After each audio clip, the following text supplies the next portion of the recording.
चलो देखो नया चैप्टर शुरू करते हैं, विद्युत धारा। बड़ा निक चैप्टर है। आगे जितने भी चैप्टर बच रहे हैं, 2 चैप्टर खत्म हो चुके हैं ना। 2 चैप्टर खत्म होने के बाद ये शुरू हो रहा है। ये कौन सा चैप्टर पढ़ाया गया है? आवेश तथा विद्युत क्षेत्र। उसके बाद विभव विभवांतर संधारित्र। अब विद्युत धारा चालू हो रहा है। ये सेकंड यूनिट का है, दूसरी इकाई का चैप्टर है, ठीक है ना। अगर ये अच्छे से नहीं पढ़े तो दूसरी इकाई में जितने भी चैप्टर है नहीं समझ में आएंगे, ठीक है। शुरुआत यहीं से होगी। विद्युत धारा बड़ा निक का चैप्टर है। धारा लिखना है, धा लिख दिया था, भूल गया था, लिख दिया हूं। विद्युत धारा तीसरा चैप्टर है, ठीक है। विद्युत धारा देखो बनती कैसे है, थोड़ा थोड़ा इसका पढ़े हो तुम लोग 10 में। विद्युत धारा नाम का चैप्टर 10 में भी था, केवल विद्युत नाम का था, विद्युत धारा नहीं लिखा था, विद्युत नाम का चैप्टर था। तो देखो पीछे जो पढ़ के आए हो उसमें क्या हो रहा था, हम देखो आवेश के ही बारे में पढ़ेंगे, ठीक है ना। तो इसके पहले जो 2 चैप्टर पढ़ के आए उसमें जो आवेश रहता था वो स्थिर रहता था। कैसे रहता था? स्थिर रहता था। स्थिर रहने का मतलब कि इसका वेग जो था वो क्या था? 0 था। आवेश जब स्थिर था तो हम कह सकते हैं ना उसका वेग क्या था? 0 था। और जब वेग 0 था तो यहाँ पे 2 चीजें उत्पन्न होती हुई दिख रही थी। पहला क्या दिख रहा था? 2 चीजें नहीं, एक ही चीज मिलेगी यहाँ पे, विद्युत क्षेत्र। जब आवेश स्थिर था तो क्या होते हुए दिख रहा था? विद्युत क्षेत्र उत्पन्न होते हुए दिख रहा था। इसी विद्युत क्षेत्र के बेस पे विभवांतर सब कुछ निकाले थे कि नहीं, संधारित्र भी पढ़े थे। अब क्या होगा? अब जो आवेश होगा वो स्थिर नहीं रहेगा। अब जो आवेश रहेगा वो क्या करेगा? गति करेगा। और जब गति करेगा तो v जो होगा उसके पास कुछ ना कुछ होगा, लेकिन वो फिक्स होगा, नियत होगा। क्या होगा?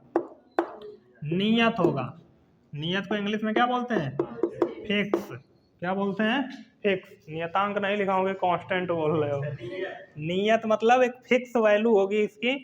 हमेशा चालक में आवेश उसी वेग से गति करेगा, उसका वेग बदलेगा नहीं। और किस वेग से गति करता है ये निकालना मैं बताऊंगा, ठीक है ना। बाकी अगर आवेश गति कर रहा है और गति करते समय एक नियत वेग से गति कर रहा है, तो नियत वेग से गति करने का मतलब उसका जो त्वरण होगा वो कितना होगा?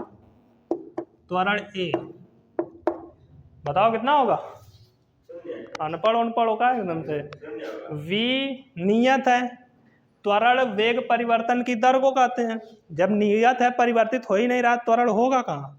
त्वरण 0 ना। बहुत दिन से पढ़ते आ रहे होगे, 5वें वचन परिभाषा बता दी गई होगी कि वेग परिवर्तन की दर को क्या कहते हैं? त्वरण। वेग परिवर्तित हो रहा है, फिक्स कर दिए ना। तो जब हो ही नहीं रहा है तो यहाँ पे त्वरण उत्पन्न होगा, तो यहाँ पे त्वरण क्या हो गया? 0। तो जब त्वरण 0 हो अर्थात वेग नियत हो आवेश का, तो ये अब 2 चीजें उत्पन्न करेगा। पहला विद्युत क्षेत्र, ठीक है ना। ऐसा नहीं है कि स्थिर था तो विद्युत क्षेत्र उत्पन्न कर रहा था, गति करने लगा तो नहीं उत्पन्न करेगा, तब भी विद्युत क्षेत्र उत्पन्न करेगा। और इसके साथ साथ चुंबकीय क्षेत्र भी उत्पन्न करेगा। क्या उत्पन्न करेगा? चुंबकीय क्षेत्र। इसीलिए इसके बाद वाला जो यूनिट मिलने वाली है तुमको, जो इकाई मिलने वाली है ना, उसमें पढ़ाया जाएगा विद्युत धारा का चुंबकीय प्रभाव। क्योंकि विद्युत धारा में आवेश गति करता है और गति करते समय चुंबकीय क्षेत्र उत्पन्न करता है। तो उस चुंबकीय क्षेत्र के कारण ये पंखा वंखा चलता है, मोटर वोटर जो घर पे लगा रहता है वो सब चलता है, ठीक है ना। बाकी कैसे कैसे आवेश उसमें काम करता है, गति करते समय जो चुंबकीय क्षेत्र उत्पन्न होता है उसके कारण क्या क्या चीजें होती है उसमें बताया जाएगा। अभी हमको क्या पढ़ना है? विद्युत धारा। तो विद्युत धारा किसी चालक में कब उत्पन्न होगी? जब आवेश एक नियत वेग से गति करेगा। अगर उसका वेग परिवर्ती है तब विद्युत धारा उत्पन्न नहीं होगी। तो एक नियत वेग होना चाहिए, ये दिमाग में बैठा लो। कभी कभी बहुविकल्पी में पूछ देता है, ठीक है ना, कि बताओ विद्युत धारा कब संभव है? जब v बराबर 0 है, a नॉट इक्वल टू 0 है, a इक्वल टू 0 है, ठीक है ना, या इनमें से कोई नहीं। तो कहोगे हम लोग पढ़े v नियत है, a के बारे में पता है ना, a इक्वल टू 0 कहीं दिया है, कहोगे एक का मतलब है। तो a का मतलब v नियत है तभी 0 है, ठीक है ना। तो a इक्वल टू 0 देगा या v फिक्स करके देगा, नियत करके देगा, तो दोनों में से कोई भी ऑप्शन सही कर सकते हो, ठीक है। तो क्वेश्चन कहीं से भी पूछ सकता है, ऐसा नहीं है कि जो एकदम चैप्टर 1 लिखा है हेडिंग ये वो हेडिंग ये में से पूछेगा। क्वेश्चन कहीं से भी घुमा सकता है, ठीक है। तो ये समझ में आ गया ना कि धारा कब उत्पन्न होगी, जब आवेश एक समान वेग से अर्थात नियत वेग से गति करेगा तब। ठीक है ना। अब देखो धारा कहते किसे हम, मैं धारा बताने जा रहा हूँ विद्युत धारा। विद्युत साइलेंट है, तुम लोग लिख लेना। धारा कैसे किसी चालक में उत्पन्न होती है, तो 10 में तो पढ़े ही हो। धारा किसे कहते हैं, आवेश प्रवाह की दर को क्या कहते हैं, धारा कहते हैं। ये नहीं पढ़े हो। धारा का मतलब आवेश गति करेगा चालक में, तो कितने टाइम के हिसाब से गति कर रहा है उसी को क्या कहेंगे, दर। मतलब समय ही होता है ना। तो आवेश प्रवाह की दर को क्या कहते हैं, आवेश प्रवाह की दर को विद्युत धारा कहते हैं। क्या कहते हैं, विद्युत धारा कहते हैं। ठीक है ना। इसके बेस पे फार्मूला भी मिला होगा। विद्युत धारा को आई से प्रदर्शित करते हैं, तो आई बराबर क्यू, आवेश को बड़का क्यू दिखा दिया, बटे टी। ठीक है ना। थोड़ा इसका अच्छे से पोस्टमार्टम करते हैं, क्योंकि जो पढ़े हो वो बेसिक था 10 में। अब पूरा इसका डिटेल आएगा यहाँ पे। देखो एक हम लोग चालक बनाते हैं। चालक तार ऐसा होता है, मजे मोटा बना दिया क्योंकि समझाना है मुझे। ये कोई चालक तार है, ठीक है ना। ये कोई क्या है, चालक तार है। इस चालक तार का ये अनुप्रस्थ काट का क्षेत्रफल कहलाता है, जिसका नाम हम लोग मान रहे हैं ए। ठीक है ना। ये अनुप्रस्थ काट का क्षेत्रफल यहाँ भी वही होगा जो यहाँ और यहाँ है। यहाँ भी कितना होगा, ए होगा। ठीक है ना। और ये चालक है, तो इसमें ढेर सारे फ्री इलेक्ट्रॉन होंगे। ढेर सारे क्या होंगे, फ्री इलेक्ट्रॉन। वो बनते कैसे हैं वो मैं बताऊंगा आगे, हेडिंग मिलेगी। ठीक है ना। बाकी अभी धारा को हमको समझना है कि चालक में धारा मान ले रहे हैं बह रही है, तो उसको कैसे परिभाषित करेंगे। तो मान लो यहाँ पे कोई आवेश है, तो वो एक समान वेग से या तो उधर या तो इधर गति करेगा, करेगा कि नहीं। और जब वो गति करेगा तो इस चालक में क्या उत्पन्न हो जाएगी, धारा उत्पन्न हो जाएगी। धारा उत्पन्न होगी ना, तो उस धारा का मान होता है Q बाई टी। ठीक है ना। लेकिन ये बना कैसे, तो देखो हम कैसे बनाते हैं इसको। मान लेते हैं कि डेल्टा टी समय में इस चालक में प्रवाहित धारा आई है। डेल्टा टी समय में प्रवाहित धारा क्या है, आई है। अच्छा, आवेश प्रवाह की दर को विद्युत धारा कहते हैं, ये तो पढ़े हो। ऐसे भी बताया गया होगा कि एकांक समय में प्रवाहित आवेश को विद्युत धारा कहते हैं, बताया गया कि नहीं। तो अगर हम निकाल लें एकांक समय में कितना आवेश प्रवाहित हो रहा है, तो विद्युत धारा मिलेगी, मिलेगी कि नहीं। तो ये तो यहाँ पे लिखा हुआ है, बाकी हम लोग ऐसे भी समझ सकते हैं। देखो मान लेते हैं, माना डेल्टा टी समय में इस चालक में प्रवाहित धारा कितनी है, या डेल्टा टी समय में डेल्टा क्यू आवेश प्रवाहित हो रहा है। आवेश प्रवाह को ही धारा कहते हैं ना। तो मान लेते हैं डेल्टा टी समय में कितना आवेश प्रवाहित हो रहा है, डेल्टा क्यू। जैसे तार तो बहुत बड़ा होता है कि नहीं। इतना बड़ा तार तो करोगे का कोनो काम का नहीं है। तो तार बहुत बड़ा होता है, तो हम कुछ टाइम का डिफरेंस लेंगे। ऐसा नहीं है कि जीरो से लेके पूरा माथे जहाँ ले धारा गई है सब एकदम निकाल लें। जीरो से भी निकाल सकते हो, लेकिन हम एक दो पॉइंट के बीच में निकाल लेते हैं फार्मूला, फिर जीरो रहेगा तो पहले पॉइंट की जगह जीरो रख लेंगे। ठीक है ना। तो मान लेते हैं इस अनुप्रस्थ काट से यहाँ तक डेल्टा टी समय लगा आवेश को पहुँचने में। कितना आवेश था, डेल्टा क्यू आवेश। डेल्टा क्यू आवेश इस अनुप्रस्थ काट के क्षेत्रफल में से यहाँ तक डेल्टा टी समय में पहुँचा। तो आवेश गति किया ना, तो आवेश गति किया तो क्या उत्पन्न होगी, धारा। तो डेल्टा टी समय में कितना आवेश प्रवाहित हो रहा है चालक में, डेल्टा क्यू। क्योंकि डेल्टा टी समय में चालक में प्रवाहित आवेश बराबर कितना है, डेल्टा क्यू। डेल्टा टी समय में चालक में प्रवाहित आवेश कितना है, डेल्टा क्यू। हमको कितने समय में चाहिए, एकांक समय में। कितने समय में चाहिए, एकांक समय में। तो चूंकि एकांक समय में, क्योंकि ना इसलिए एकांक समय में चालक में प्रवाहित आवेश कितना हो जाएगा, डेल्टा क्यू बटे डेल्टा। ठीक है ना। और इसी एकांक समय में चालक में प्रवाहित आवेश को ही क्या कहते हैं? धारा। मतलब हम कह सकते हैं I बराबर क्या हो गया? डेल्टा क्यू बटे डेल्टा टी। और ये डेल्टा के साथ आ रहा है तो इसका मतलब ये एवरेज धारा है, औसत धारा है। कौन सी धारा है? औसत धारा। ठीक है ना। इसको ऐसे भी लिख सकते हैं, आई औसत, हिंदी में भी लिख सकता हूँ आई एवरेज। ए बी का मतलब एवरेज हो जाएगा पूरी स्पेलिंग, और ये औसत लिखना है, औसत नहीं लिखना है। बराबर डेल्टा क्यू को लिख सकते हैं बाद वाला आवेश माइनस पहले वाला आवेश बटे बाद वाला समय माइनस पहले वाला समय। तो इस औसत धारा को ऐसे भी दिखाया जाता है। ठीक है ना। हमको पता था एकांक समय में प्रवाहित आवेश को क्या कहते हैं? धारा। तो हमको इसमें डायरेक्ट तो दिया नहीं, हमने मान लिया डेल्टा टी समय में डेल्टा क्यू आवेश यहाँ से यहाँ तक पहुँचा होगा, तो वो दिखा दिए, फिर एकांक समय में निकाल लिया, हमको मिल गया, उसी को क्या बोल दिए? धारा। ठीक है ना। ये औसत धारा आई। तात्क्षणिक धारा होती है तो क्या हो जाता है? अगर हमको आई तात्क्षणिक निकालना है, तात्क्षणिक मतलब तुरंत, किसी एक निश्चित समय पे। जैसे पूछ दिया कि 10वें सेकंड में कितनी धारा थी, 50वें सेकंड में कितनी धारा थी, 1 मिनट में कितनी धारा थी। ठीक है ना। तात्क्षणिक का मतलब समझ रहे हो ना? नहीं पता तात्क्षणिक का मतलब? किसी क्षण विशेष की बात की जाएगी। ठीक है। एग्जाम्पल चाहिए तो दे दें, वैसे दिया गया कई बार, याद होगा तुम लोगों को। तो आई तात्क्षणिक बराबर क्या हो जाएगा? बस जहाँ डेल्टा होता है वहीं क्या लगा देते हैं?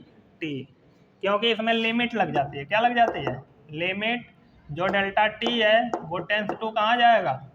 0, और डेल्टा क्यू बटे डेल्टा टी। तो बस इसी को, ये फार्मूला होता है, मैथ में मैं बताऊंगा कैसे लगता है। सात्यंत और अवकलनीयता लिखा है ना, लिखा है कि नहीं? तो उसी में मिलेगा ये फार्मूला। बाकी यहाँ बस लिमिट उमिट सब हटाओगे तो डेल्टा की जगह डी क्यू हो जाएगा, और डेल्टा टी की जगह क्या हो जाएगा?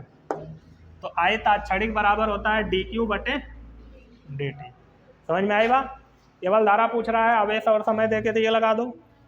2 समय के बीच डिफरेंस देके पूछ रहा है कि मतलब 2 सेकंड से 3 सेकंड के बीच में कितनी धारा थी, 5 सेकंड से 10 सेकंड के बीच में कितनी धारा थी, तो वो औसत धारा पूछ रहा है।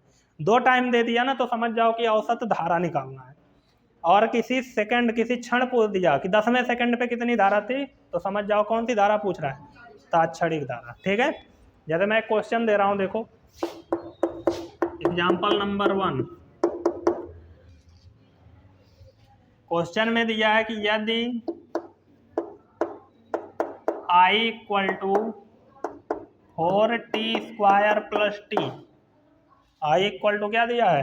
4t² प्लस टी, मतलब धारा का मान t के पद में इतना दिया है। ठीक है। तो बोल रहा है पहली पॉइंट इसमें कि t बराबर 2 सेकंड से t बराबर 5 सेकंड के मध्य धारा ज्ञात कीजिए। क्या ज्ञात कीजिए? धारा ज्ञात कीजिए। क्या ज्ञात कीजिए? आई बराबर दिया है 4t² प्लस टी, कोई एक वैल्यू फिक्स करके नहीं दिया है, कोई एक वैल्यू फिक्स करके दिया है? नहीं दिया है। तो कैसे? या इसको q बराबर ले लो तब सही, q बराबर t के पद में, तब t बराबर 2 सेकंड से 5 सेकंड के बीच में आवेश निकालो, और फिर ये t2 हो जाएगा, वो t1 हो जाएगा। t1 बराबर 2 सेकंड से t2 बराबर 5 सेकंड के मध्य हमको क्या निकालना है?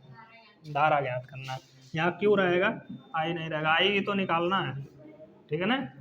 वैसे तब भी आता, अगर रखती ना तब भी आता, क्योंकि आई दिया है, बस टी की वैल्यू रखो, आंसर आ जाएगा। कंप्यूटर बंद कर दो।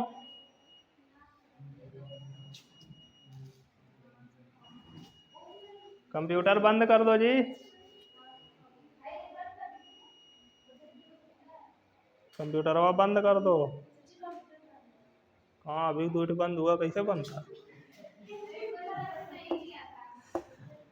बी वाले पॉइंट में पूछ रहा है टी बराबर 5 सेकंड पर धारा ज्ञात कीजिए।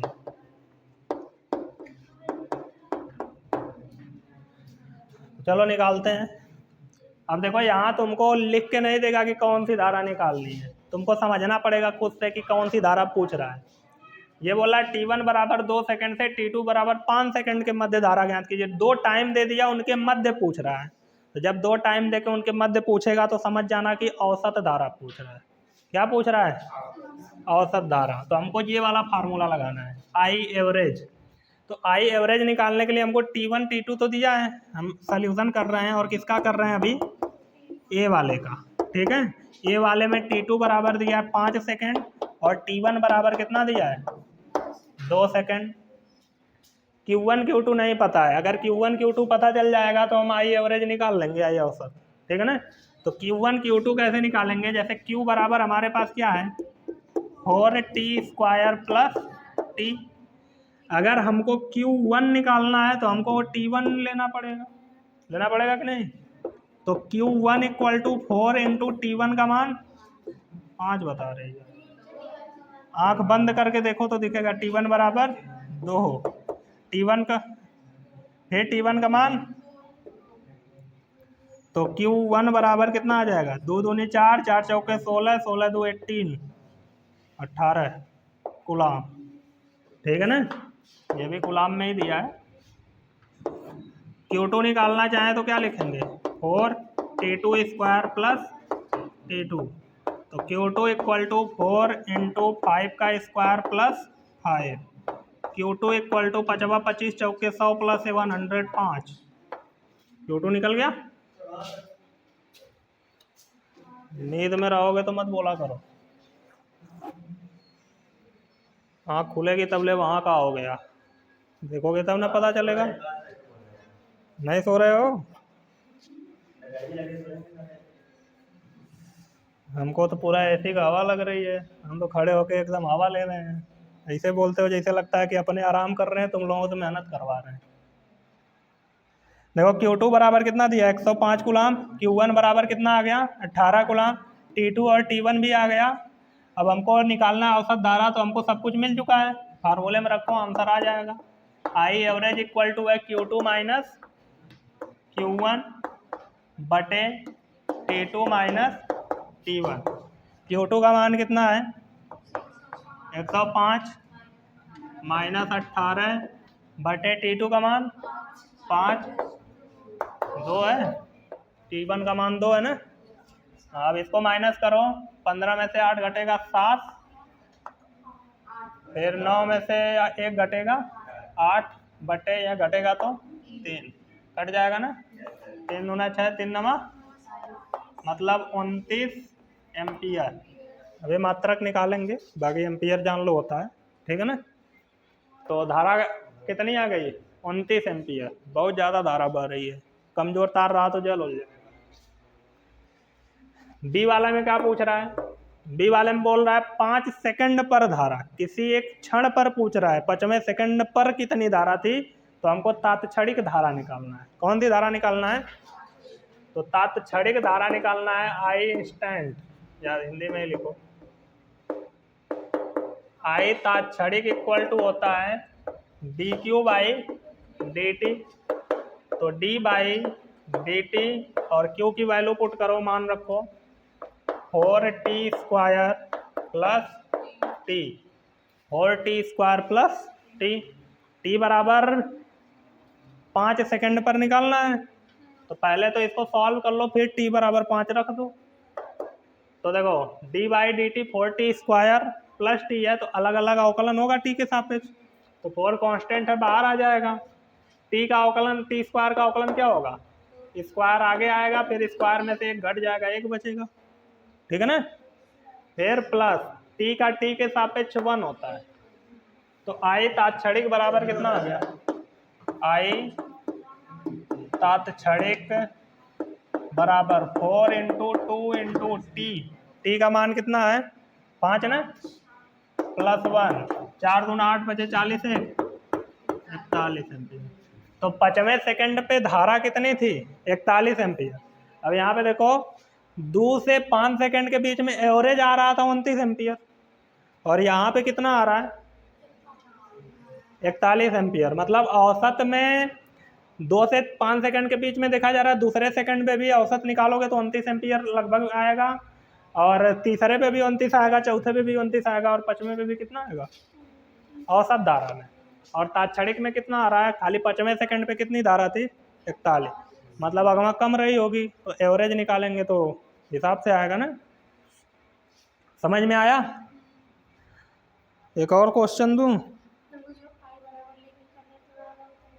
आई बराबर, उसमें आई रख के लगाओगी तो तात्क्षणिक धारा अगर पूछता है तो बस टी की जगह वो मनवा रख दोगी, आई का मान निकल जाएगा, और कुछ नहीं है उसमें।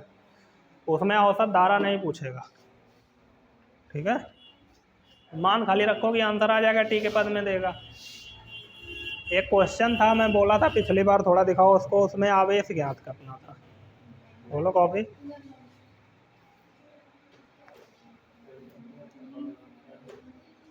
हाँ, आई तात्क्षणिक बराबर टी स्क्वायर प्लस 1 है, तब 2 सेकंड से 4 सेकंड के बीच चालक में दिए हुए बिंदु से गुजरने वाला आवेश ज्ञात कीजिए। चलो लिखो क्वेश्चन, लिखो यदि आई तात्क्षणिक बराबर, दूसरा एग्जांपल है, इसमें दिया है आई तात्क्षणिक बराबर टी स्क्वायर प्लस 1, आई तात्क्षणिक बराबर है टी स्क्वायर प्लस 1,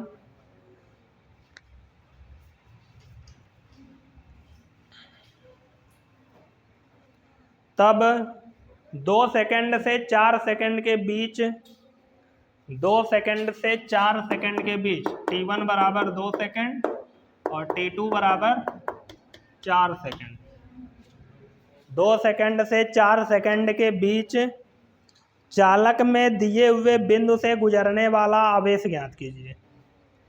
चालक में दिए हुए बिंदु से गुजरने वाला आवेश ज्ञात कीजिए, मतलब इसमें हमको किसका मान निकालना है, Q का मान निकालना है, आवेश निकालना है।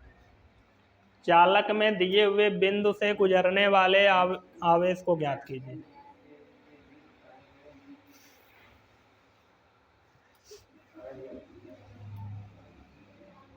हो गया? चलो देखो आवेश कैसे ज्ञात होगा, इस बार क्या ज्ञात करना है, और उसमें दिया क्या है, आई तात्क्षणिक, क्या दिया है, तो आई तात्क्षणिक बराबर क्या होता है, डी क्यू अपान डी टी, यहाँ रखेंगे डी क्यू अपान डी टी बराबर कितना है, टी स्क्वायर प्लस 1। क्यू निकालना है तो क्यू को अलग कर लो, डी टी को उधर भेज दो, तो डी क्यू बराबर टी स्क्वायर प्लस 1 इंटू क्या हो जाएगा, डी टी। डी टी को कोई पहले नहीं लिखेगा, डी टी बाद में लिखेगा, अगर नीचे आता है तो लिख लो जैसे यहाँ पे था, लेकिन अगर उधर भेज रहे हो तो हमेशा लास्ट में लिखना, पहले मत लिखना, ठीक है।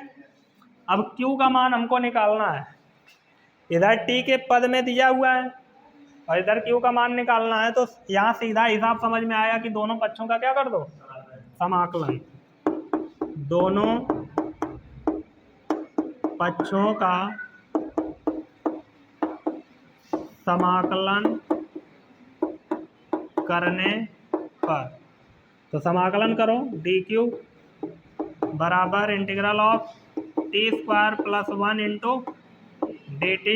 लिमिट लगेगी कहाँ से कहाँ तक, टी की लिमिट दिया है 2 से 4 सेकंड, यहाँ 2 और ऊपर क्या लिख देंगे, लिमिट हो गई, ठीक है। अब डी क्यू का समाकलन क्यू होता है, डी क्यू का समाकलन क्या होता है, क्यू।